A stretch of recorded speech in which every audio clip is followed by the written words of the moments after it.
আসসালামু আলাইকুম সবাইকে, welcome back to my channel. আশা করি তোমরা সবাই ভালো আছো। আজকে আমি তোমাদের সাথে শেয়ার করব একটি স্ন্যাক্স রেসিপি। আমার আজকের রেসিপিটির নাম হচ্ছে পটেটো নুডল স্ট্রিপস। তাহলে দেরি না করে শুরু করা যাক। প্রথমেই আমি এখানে দুটি ছোট সাইজের আলু সিদ্ধ করে ম্যাশ করে নিয়েছি। এখন আমি এর মধ্যে এক এক করে দিব 2 টেবিল চামচ পেঁয়াজ কুচি, 1 টেবিল চামচ ধনেপাতা কুচি, একটি মরিচ,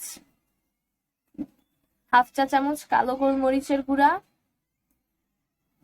হাফ চা চামচ রসুন বাটা, হাফ চা চামচ আদা বাটা, পরিমাণ মতো লবণ, হাফ চা চামচ চাট মশলা, 2 টেবিল চামচ চালের গুঁড়ি।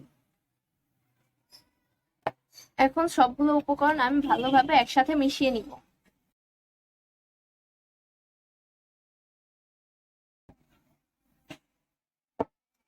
আমার আলুর সাথে সবগুলো উপকরণ ভালোভাবে মেশানো শেষ। এখানে আমি 1 প্যাকেট নুডলস নিয়ে বেলুন বা শক্ত কিছু সাহায্যে এগুলোকে ছোট করে ভেঙে নিব। এবার ভাঙা নুডলস গুলোকে আমি একটি হাফ প্লেটে নিয়ে নিব।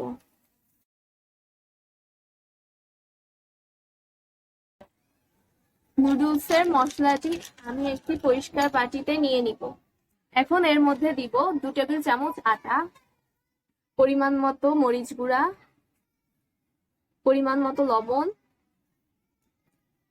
পরিমাণ মতো গোলমরিচের গুঁড়া। এখন এগুলোকে আমি অল্প অল্প পানি দিয়ে মিশিয়ে নিব।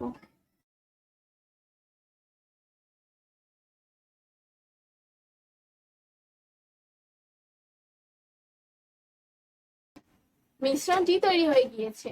এখন আমি পটেটো স্ট্রিপস গুলোকে বানিয়ে নিব।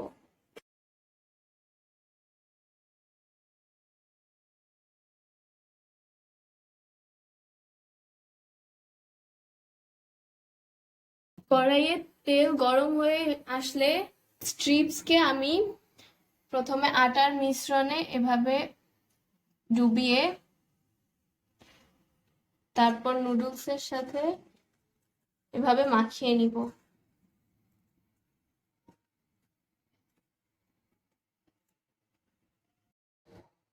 তেলে দিয়ে দিব।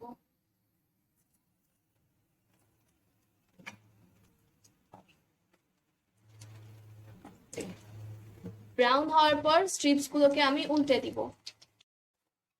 স্ট্রিপস গুলো ব্রাউন কালার হয়ে আসছে, এখন আমি এগুলোকে নামিয়ে নিব।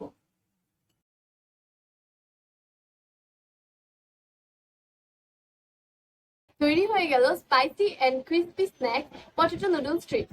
এই রেসিপিটি তোমরা বাসায় অবশ্যই ট্রাই করবে এবং আমাকে অবশ্যই জানাবে যে কেমন হলো। ভালো থাকো, সুস্থ থাকো। আসসালামু আলাইকুম।